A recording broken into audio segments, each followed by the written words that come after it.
أعوذ بالله من الشيطان الرجيم. يا أيها الناس قد جاءتكم موعظة من ربكم وشفاء لما في الصدور وهدى ورحمة للمؤمنين. قل بفضل الله وبرحمته فبذلك فليفرحوا هو خير مما يجمعون. الحمد لله رب العالمين، وصلى الله وسلم على نبينا محمد وعلى آله وصحبه أجمعين. أما بعد، اللهم لا علم لنا إلا ما علمتنا إنك أنت العليم الحكيم. رب اشرح لي صدري ويسر لي أمري واحلل عقدة من لساني يفقه قولي. ولا حول ولا قوة إلا بالله العلي العظيم. ولا حول ولا قوة إلا بالله العلي العظيم. ولا حول ولا قوة إلا بالله العلي العظيم. Assalamu alaikum wa rahmatullah à tous et à toutes. Le sujet que je vous propose aujourd'hui, comme il est indiqué dans le titre, c'est un panorama des sciences du Coran. Une vision d'ensemble de ce qu'on appelle les sciences du Coran, ulum al-Qur'an. Et avant d'entrer dans le vif du sujet, quelques points introductifs pour que tout soit bien clair pour chacun. Le premier point qui est assez évident, c'est que ce mois-ci, c'est le mois de Ramadan. Le mois de Ramadan est le mois de Coran, d'où le thème général de cette série sur Jannah TV, le Ramadan et le Coran. Et donc, ça implique d'une part de se rappeler que le Coran a été révélé au cours du mois de Ramadan, Shahru Ramadan alladhi unzila fihi al-Qur'an, le mois de Ramadan au cours duquel le Coran a été révélé. Et on parlera un peu plus tard de ce que ça veut dire que la révélation. Et puis ça implique aussi, d'un point de vue plus pratique, cette fois-ci, la multiplication de la lecture de Coran pendant le mois de Ramadan. La multiplication de sa lecture, la multiplication de sa révision pour ceux qui en ont mémorisé une partie ou l'ensemble, la multiplication de la mémorisation, pourquoi pas, et puis la multiplication de la méditation du Coran, de la contemplation, de la réflexion sur les paroles d'Allah subhanahu wa ta'ala. Mais cette méditation a besoin d'outils aussi. Vivre avec le Coran, en faire un compagnon de route pour notre vie de tous les jours, ça demande aussi quelques outils. Et parmi les outils, il y a ceux que je vous proposerai de découvrir aujourd'hui, Inch'Allah, qui seront regroupés dans les sciences du Coran. Donc les sciences du Coran, pour faire simple, c'est d'avoir une espèce de fiche d'identité du Coran, de savoir ce que c'est que le Coran et ce qui tourne autour de le Coran. Les savants, lorsqu'ils parlent du Coran, ils disent que c'est la parole d'Allah révélée au prophète sallallahu alayhi wa sallam par l'intermédiaire de Jibril alayhi salam. C'est un livre qui lance un défi à toute l'humanité, qui est préservé de toute modification jusqu'à la fin des temps, qui nous a été rapporté par une multitude de chaînes de transmission authentiques, tawatur. Ça, c'est la définition académique, la définition que le ulama il donne de le Coran.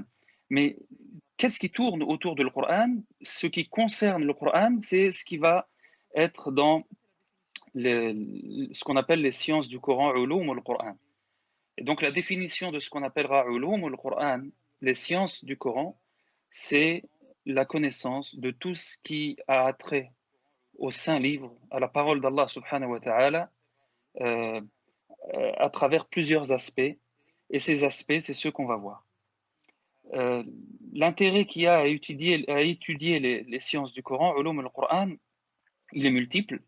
Premièrement, c'est que ça nous aide à comprendre le Coran, ça nous aide à méditer sur le Coran. Quelqu'un demande c'est quoi le panorama? Un panorama, c'est une vue d'ensemble. C'est comme quand on prend une photo d'ensemble d'un paysage. Donc je disais, les sciences du Coran nous aident à méditer le Coran. Et puis, on découvre les causes de la révélation de certains versets, par exemple, les objectifs derrière certains versets, par exemple, les thèmes abordés par telle ou telle sourate, ou le Coran en général d'ailleurs. Et puis connaître les sciences du Coran aujourd'hui plus particulièrement, Ça a été le cas à toutes les époques, mais on est à une de ces époques où on a le Coran, où l'islam est attaqué, et l'attaque de l'islam n'est plus comme c'était il y a encore 10-15 ans, où c'était un racisme un petit peu bas de gamme. Aujourd'hui, on a certains intellectuels ou pseudo-intellectuels qui essayent de proposer une critique dite construite intellectuellement, hein, soi-disant construite, avec des arguments, et ils viennent attaquer, entre autres, le Coran, etc. Donc, la connaissance des sciences du Coran, ulum al-Qur'an, c'est quelque chose qui est nécessaire pour tous, ou en tout cas pour une grande partie des musulmans, pour être d'une part raffermi sur sa foi, sur sa religion, dans sa relation avec le Coran, mais aussi pour pouvoir répondre aux ambiguïtés lorsqu'on en a la capacité.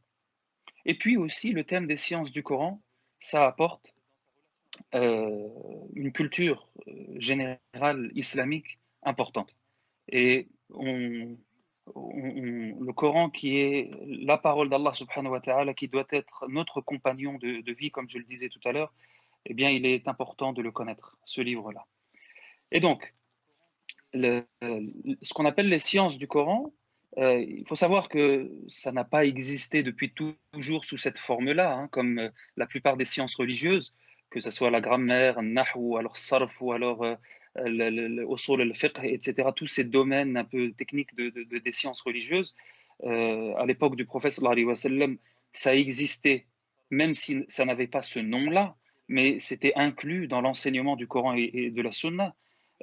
Mais à partir du deuxième siècle, quand on a commencé à compiler les sciences religieuses, à commencer par le hadith du prophète sallallahu alayhi wa sallam, eh bien les savants du hadith comme Malik, al-Bukhari, Muslim, etc., Abu Daoud, quand ils ont compilé les hadiths du prophète sallallahu alayhi wa sallam, ils mettaient des chapitres relatifs au Coran, des explications de telle sourate, ou alors la révélation de telle sourate, c'était après tel ou tel événement, etc. Et puis on a des savants ensuite qui ont fait des compilations de ces hadiths qui avaient pour thème le Coran uniquement, comme Sufyan ibn Uyayna par exemple. Et ensuite, on a eu les premiers tafsirs, les premiers livres d'explication du Coran. Et bien sûr, le tafsir est une des plus grandes sciences du Coran. Un des objectifs d'ailleurs de ces sciences du Coran.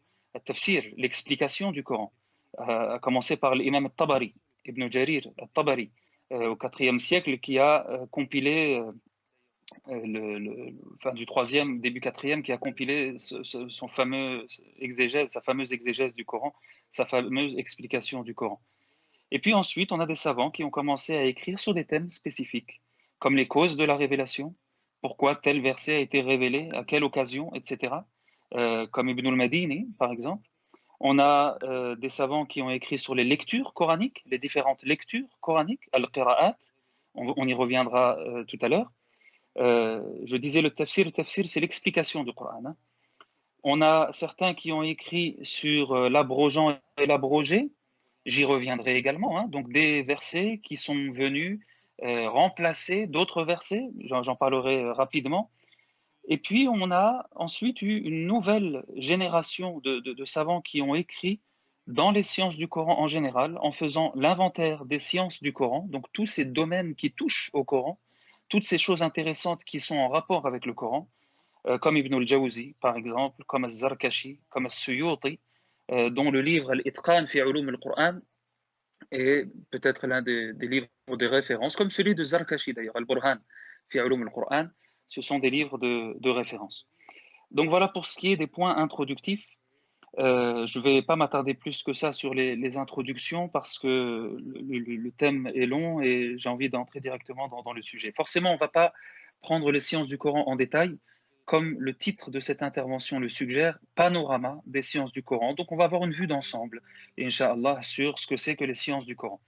À savoir que l'imam Suyuti, dont je parlais à l'instant, l'imam Suyuti, dans son livre Al-Itqan fi ulum al-Qur'an, il nous dit qu'il a rassemblé 80 thèmes, 80 sciences du Coran, ou 80 thèmes qui ont un rapport avec le Coran. Et en plus, il nous dit, j'ai fait ça pour résumer, sinon j'aurais pu en mettre plus de 300 thèmes, 300 sciences qui ont un rapport avec Al-Qur'an al-Karim. Donc vous imaginez qu'on ne va pas faire les 300, on ne va même pas faire les 80.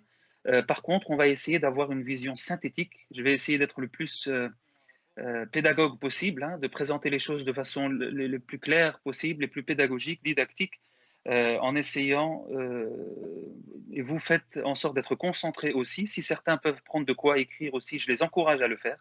Je les encourage à le faire. Je vais essayer d'organiser ça par thème, par titre, et je suggérerai à mon frère Younes, hafidahullah, d'écrire les thèmes quand je lui dirai, pour que ceux qui sont peut-être un peu lents à écrire puissent au moins écrire ces principaux thèmes-là. Donc le plan global, voilà comment est-ce qu'il va se passer. Et donc j'invite mon frère à noter ces 4 pôles. Donc les sciences du Coran peuvent être classées en 4 catégories, en 4 domaines, en 4 grands domaines. Et toutes les sciences du Coran, que ce soit les 80 ou les 300 si on devait tout détailler, il est possible de les classer sous ces 4 pôles-là. Donc ça sera plus simple de réduire justement ces catégories. La première des catégories, c'est tout ce qui concernera la révélation du Coran. La révélation du Coran. Ça, c'est le premier thème. Le deuxième thème, ça sera ce qui concerne la préservation et la transmission du Coran, que cela soit orale ou écrite. Je répète, la préservation et la transmission orale et écrite du Coran. Ça sera le deuxième thème très important. Le troisième thème, c'est ce qui va concerner l'explication, la compréhension et l'explication du Coran. Al-tafsir, al-ta'wil, l'explication du Coran. Al-ta'wil dans le sens de tafsir. J'y reviens tout à l'heure. Inch'Allah.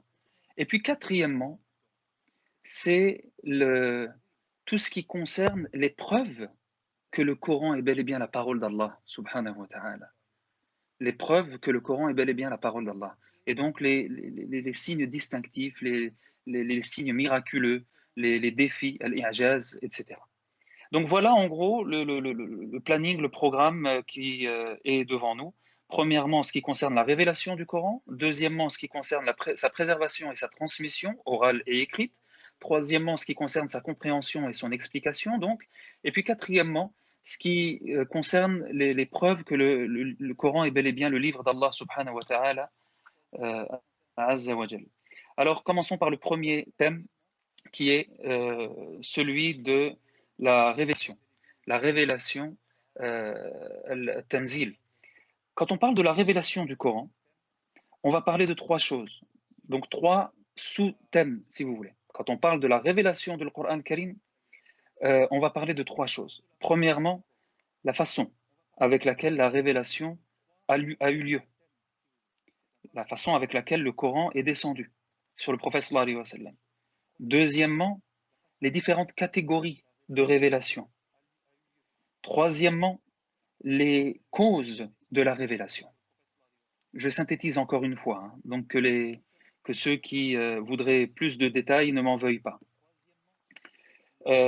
Concernant la façon avec laquelle le Coran a été révélé, faut savoir que le Coran Karim, et ça c'est un rapport d'ailleurs directement avec Ramadan et Laylat al-Qadr, le Coran Karim a été révélé en 2 étapes au prophète sallallahu alayhi wa sallam, où il a été révélé en 2 étapes tout court. La première étape, c'est qu'il a été révélé tout entier, et c'est ce qu'on va appeler l'inzal en langue arabe.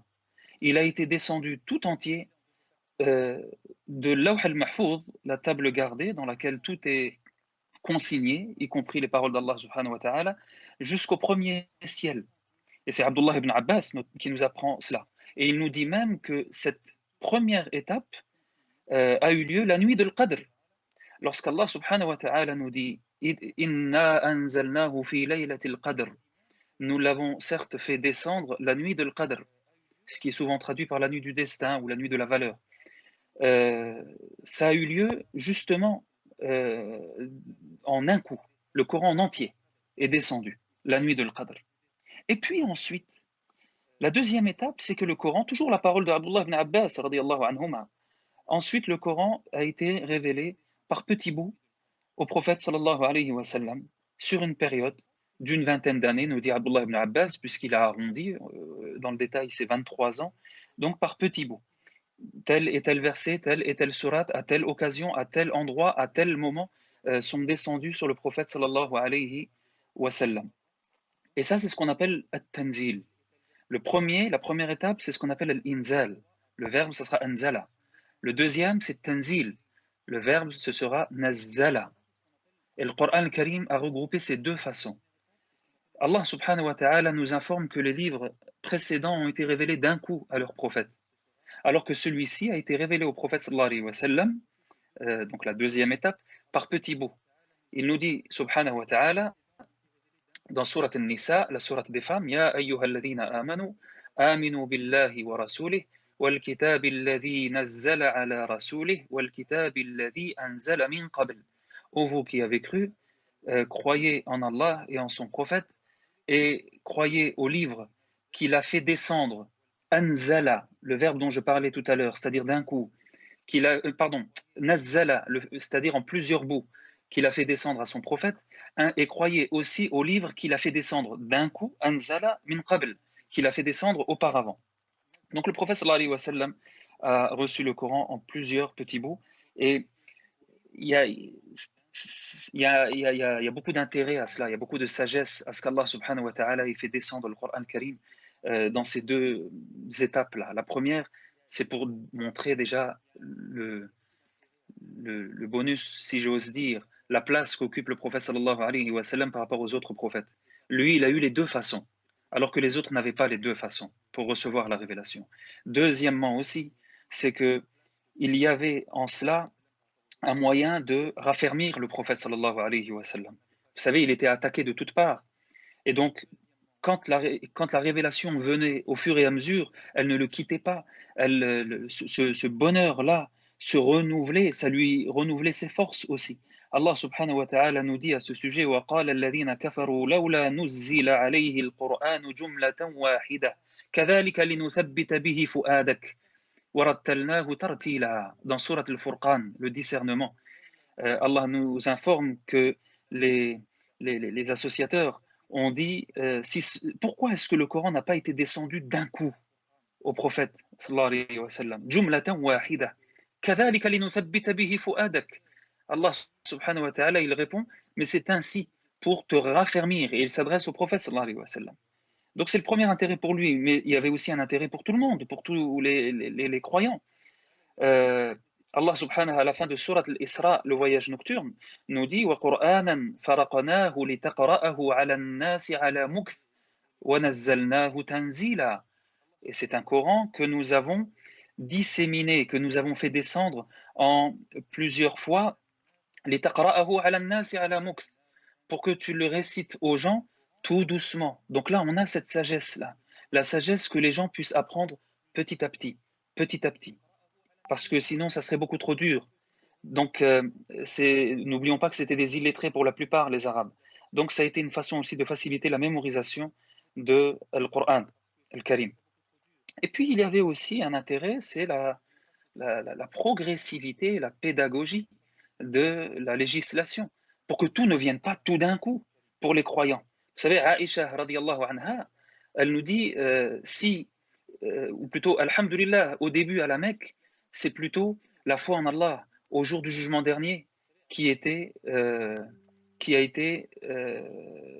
descendu et qui a été révélé dans le Coran.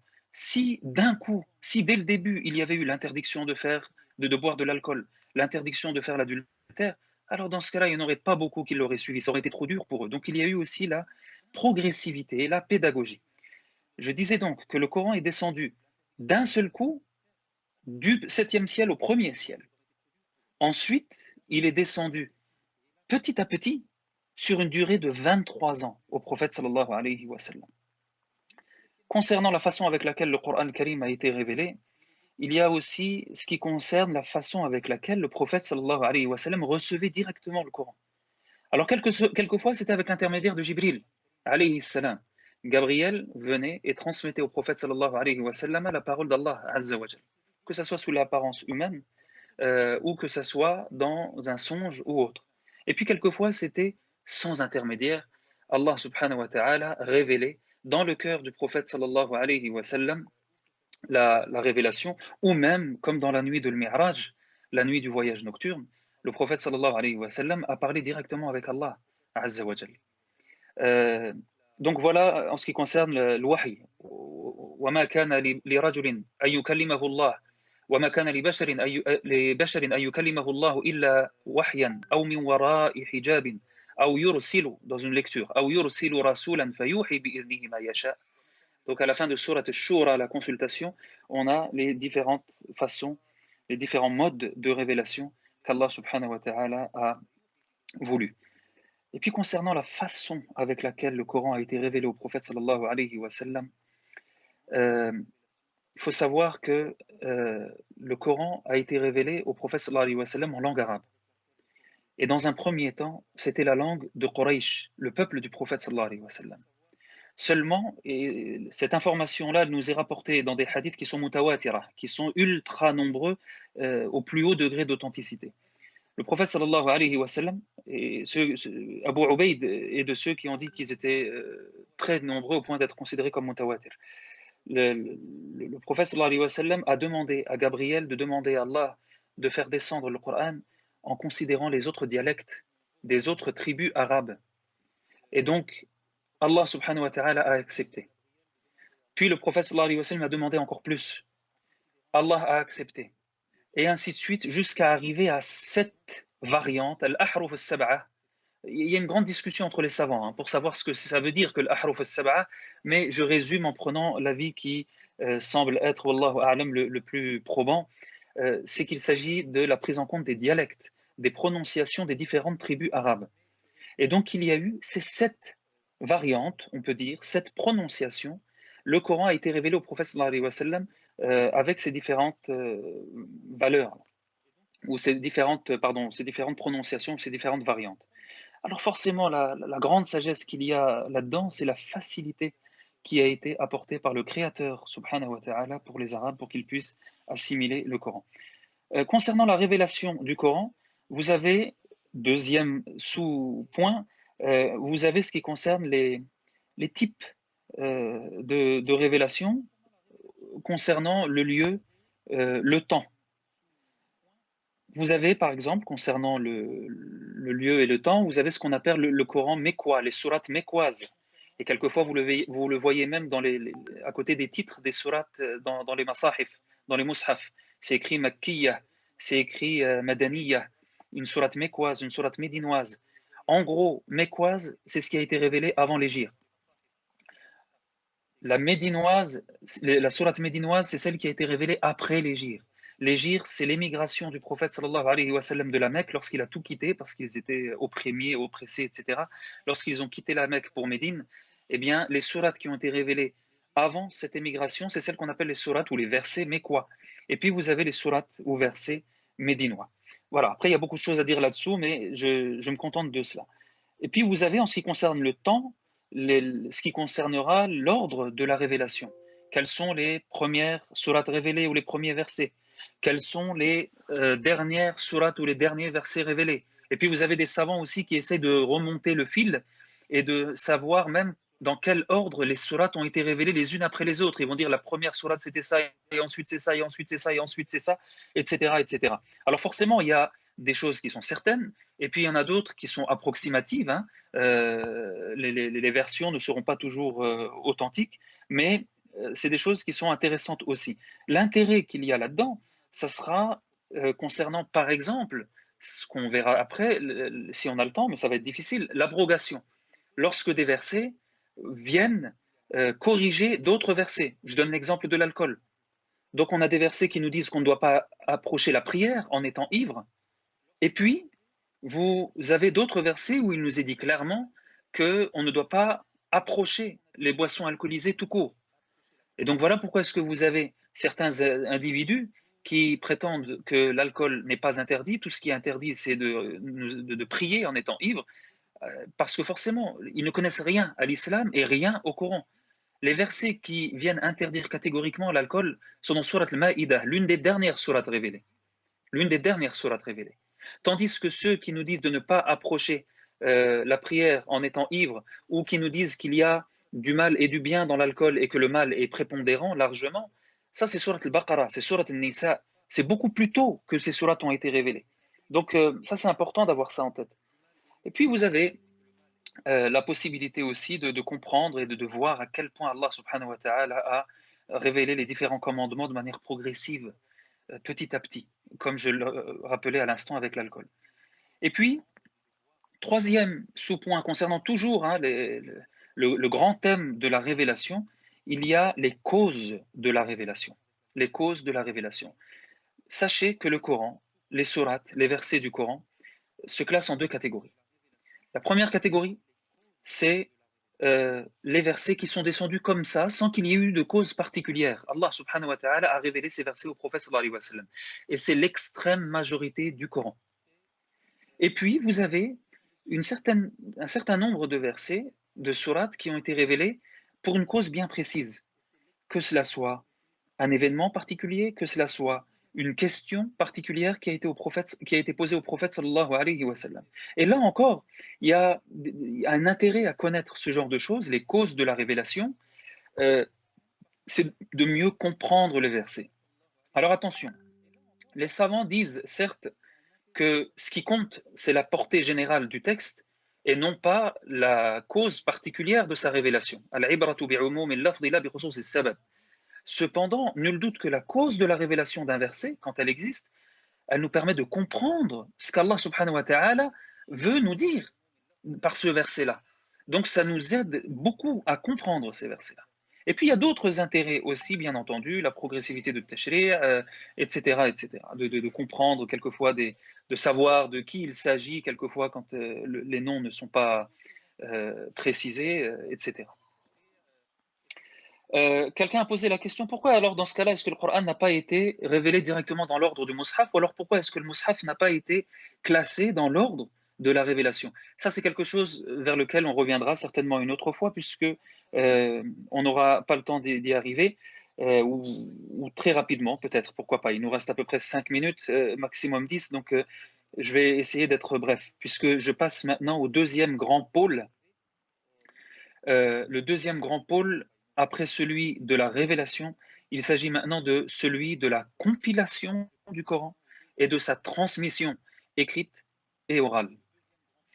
Et ça inclura 4 points. Premièrement, sa préservation écrite et orale. Deuxièmement, son organisation, son classement, le classement du Coran. Troisièmement, la lecture du Coran en général. Quatrièmement, un point plus particulier qui est celui des différentes lectures coraniques, al-qira'at, quand on entend parler de Nafi', d'Ibn Kathir, quand on entend parler de Warsh, Hafs, etc. Donc on parlera de cela dans ce quatrième sous-point-là. Donc je répète, concernant la compilation du Coran et sa transmission, on parlera de sa préservation, écrite et orale, ou plutôt orale et écrite, si on devait être plus logique. Deuxièmement, son organisation, son classement, donc on parlera des sourates, des versets, on parlera de sa lecture et de sa bonne lecture, et dans un quatrième point en particulier des lectures coraniques, dans le sens un peu plus technique du terme, le qira'at al-Qur'aniyya. Concernant sa préservation, premièrement, la préservation dans les poitrines, tout d'abord, la mémorisation. Sachez que c'était le premier vecteur de préservation. La préservation orale, c'est la principale préservation du Coran. C'est comme ça que le Coran al-Karim a été préservé. Avant de se baser sur le support écrit, c'était le support oral en premier lieu. Ça, il faut bien le savoir. Les Arabes étaient un peuple de tradition orale, de transmission orale. Et donc, on avait des compagnons qui mémorisaient le Coran, un grand nombre, et un certain nombre parmi eux, plus restreints, qui étaient même spécialisés. Et de tout temps, il y a eu des spécialistes dans un certain nombre de domaines des sciences religieuses, comme c'est le cas aujourd'hui. Vous avez les spécialistes des lectures coraniques. Vous avez par exemple, vous, sur votre chaîne Jannah TV, Cheikh Abou Suleiman, qui est spécialisé dans ces lectures-là, et d'autres aussi certainement que je ne connais pas.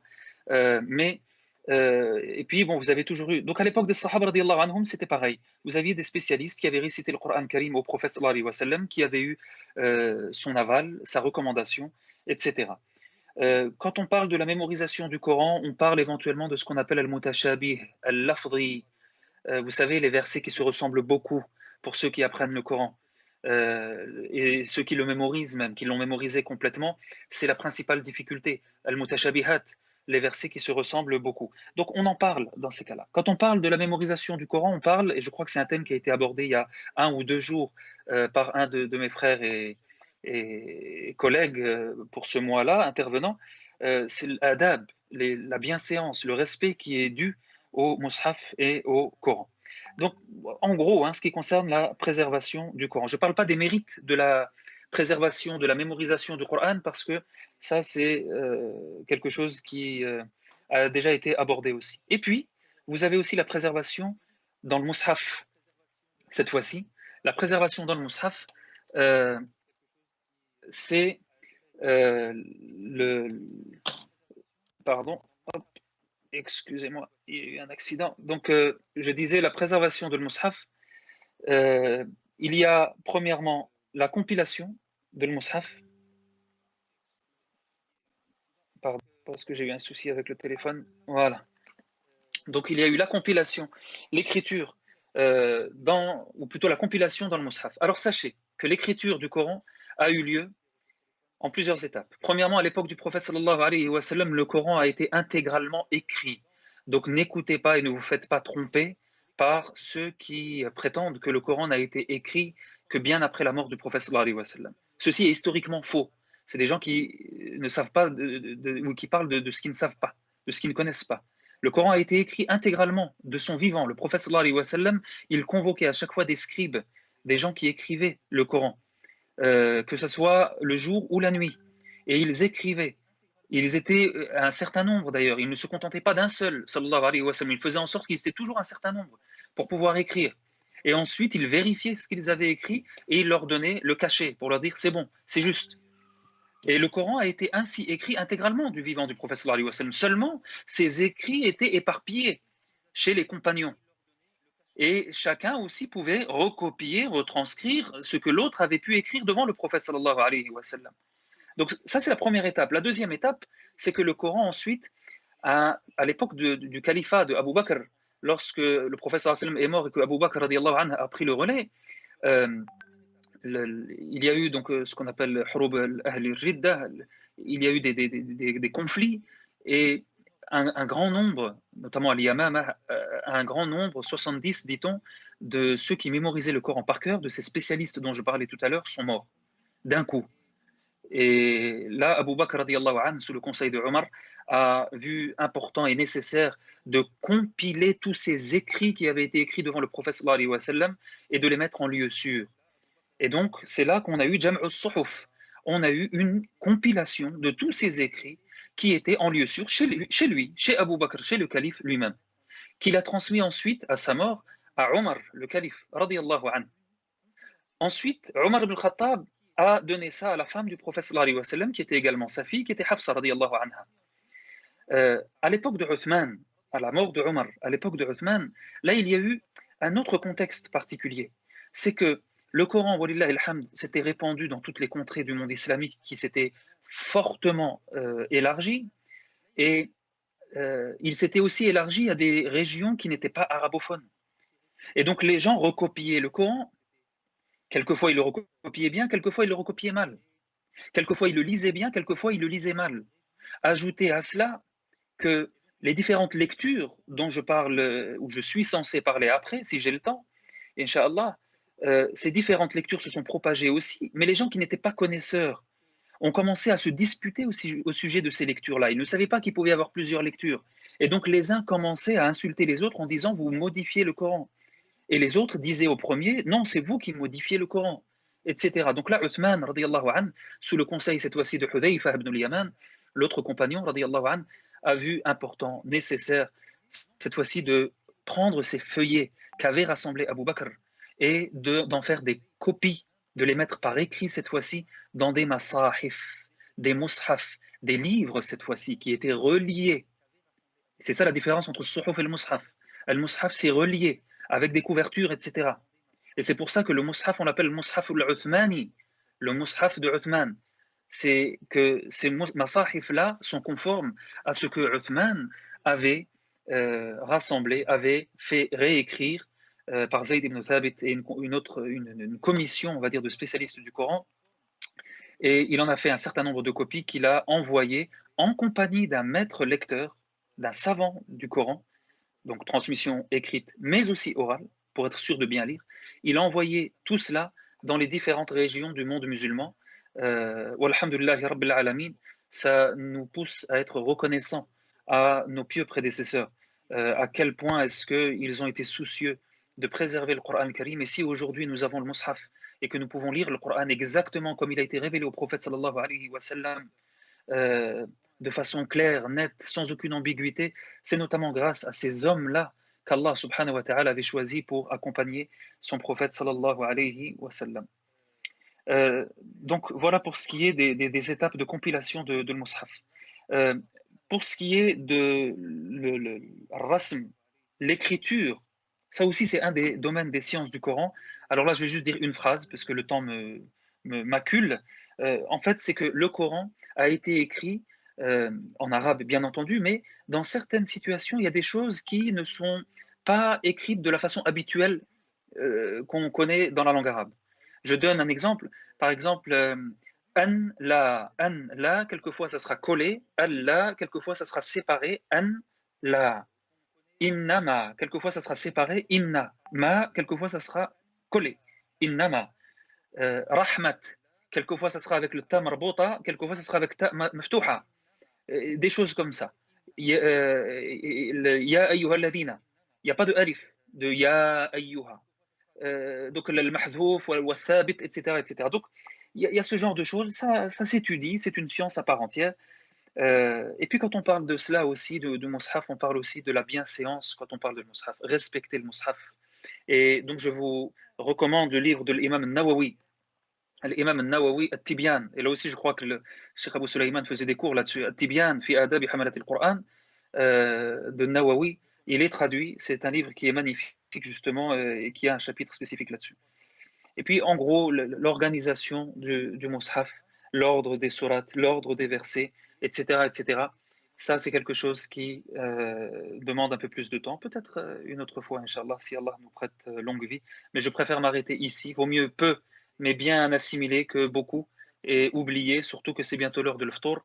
Et donc, on ne va pas faire passer quelque chose de méritoire devant ce qui est obligatoire, à savoir Salat al-Maghrib, et devant une autre sunnah qui est adaptée à notre situation, à savoir de précipiter l'iftar. Barakallahu وصلى fikum. الله وسلم على نبينا محمد وعلى آله وصحبه أجمعين والحمد لله رب العالمين وبارك الله فيكم. Wa barakallahu fikum, professeur Farhat. Tout d'abord, merci. Alors, si on peut résumer, il faut retenir les 4 points, entre guillemets, des Oui, sciences les c'est plus vrai, pardon. importantes. Alors, pour résumer, merci de me le rappeler, pour résumer, quand on parle des sciences du Coran, en gros, on parle de tout ce qui concerne le Coran et on peut classer ça en 4 thèmes. Premièrement, en ce qui concerne la révélation, la descente de le Coran Karim sur le prophète sallallahu alayhi wa sallam, et on a dit que ça regroupait un certain nombre de choses. Deuxièmement, en ce qui concerne la compilation et la préservation de le Coran Karim ainsi que sa transmission, que ce soit écrite ou orale. Troisièmement, l'explication, la compréhension de le Coran Karim et les outils qui aident à cela, à tafsir, etc. Et puis quatrièmement, ce qui concerne les preuves que le Coran est bel et bien le livre d'Allah subhanahu wa ta'ala. Et pour le moment, on a fait un thème et demi. On a parlé de la révélation avec ce qui suffit, Inch'Allah, et on a commencé à parler de la compilation et de la transmission du Coran. Peut-être qu'on aura l'occasion d'en faire un peu plus, Inch'Allah, une autre fois. Inch'Allah, qu'Allah vous récompense, et puis on espère Amin, reprendre. Là, on a eu pas mal de retours assez positifs. Il y a des gens qui ont trouvé le cours très, très, très intéressant. Inch'Allah, pour tous ceux qui sont présents, tous les soirs à 20h, Inch'Allah, on donnera des cours avec des imams différents. Et puis, on aura l'occasion après le Ramadan de faire des séries avec chacun d'entre eux sur des sujets et sur des thématiques. Là, peut-être qu'on espère que le professeur vous aura mis l'eau à la bouche pour pouvoir chacun de notre côté se renseigner un peu plus sur ces sciences du Coran. Et je sais pas ce que vous en pensez, professeur, mais quand on y rentre, c'est tellement bon que c'est très difficile d'en sortir. C'est vrai, mais c'est normal. Ce qui concerne le Coran al-Karim, c'est la parole d'Allah. Est-ce qu'il y a de quoi s'étonner lorsque ce qui concerne la parole d'Allah subhanahu wa ta'ala est aussi attractif? Non, c'est normal. La parole d'Allah, sa lecture, sa compréhension, sa méditation, et puis même entrer dans son univers du Coran Et c'est comme dans un autre registre, ce qui concerne la vie du prophète sallallahu alayhi wa sallam, ses paroles, les hadiths, la sunnah, etc. C'est normal. Al-wahy, c'est al-rabbaniya, ça vient d'Allah subhanahu wa ta'ala, c'est normal, c'est normal. Au contraire, ça serait dommage de ne pas sentir ça. Il faudrait se poser des questions si on n'a pas envie d'en savoir plus. Alhamdulillah. Il y a des personnes, une petite question. Alors, normalement, Oui, techniquement, on fait pas de questions euh, pendant ce, pendant ce format-là, mais une question qui était très intéressante. Est-ce qu'il y a des livres pour pouvoir apprendre un peu plus et approfondir le sujet? oui. Alors, franchement, en arabe, j'ai donné quelques titres. Par contre, bon, après, vous avez des livres résumés. Moi, j'ai donné des livres un peu épais comme Zarkashi, je parle pour les arabophones. Zarkashi ou alors le Suyuti, ça c'est un peu gros. Après, vous avez des livres plus résumés par certains contemporains. Ils ont écrit ça sous le thème de Usul al-Tafsir. Usul al-Tafsir, les bases du tafsir. Il y a un certain nombre des sciences du Coran qui sont dans ces épîtres-là, qu'ils ont appelés Usul al-Tafsir, comme Cheikh Ibn Uthaymin par exemple, ou d'autres. Pour ce qui est des livres en français, je vais être honnête avec vous. Moi, je me souviens, il y a une vingtaine d'années, il y avait un livre qui avait été écrit par Asma Godin et qui était traduit et qui avait pour titre Les sciences du Coran. Donc, ça donnait un bon aperçu. Pour la plupart, elle s'inspirait de l'Itran de Suyuti. Aujourd'hui, il y a certainement d'autres livres qui sont traduits, mais je ne connais pas. Je ne pourrais pas vous dire. Très Mais bien. je crois que celui de Asma Godin, il existe toujours d'ailleurs. Je pense qu'il a été réédité. Et c'est déjà une bonne approche. Ça ne veut pas dire que tout ce qui est dedans sera juste, hein, mais c'est déjà une bonne approche, surtout si c'est le seul. Je ne sais pas, mais surtout si c'est le seul livre en français. Oui, oui. Taïb. Inch'Allah, qu'Allah ait vos récompenses. Allah Et yahfadkoum, Allah yahfadkoum. Je pense que c'est le ftour pour beaucoup. En tout cas, pour moi, c'est bientôt le ftour, donc je vais vous laisser. Comme on dit chez nous, sahaftourkoum. Allah Inch'Allah. yataqabbal minna jami'an. ويغفر لنا ذنوبنا ويرفع عنا الوباء وهذا البلاء. N'oubliez pas de faire beaucoup d'invocations au moment de la rupture pour vous, vos familles et pour toute la communauté, et qu'Allah subhanahu wa ta'ala fasse disparaître cette épidémie qui touche tant de gens. Amin. Wallahu Amin. a'lam. Donc on me dit qu'au sur le tafsir de Cheikh Ibn Uthaymin est traduit, donc comme ça tout le monde le saura. Alhamdulillah. Barakallahu fikum. Salam alaikum. Jazakumullahu khairan, assalamu alaikum wa rahmatullah. Fi amanillah. Amin. Amin. Salam alaikum.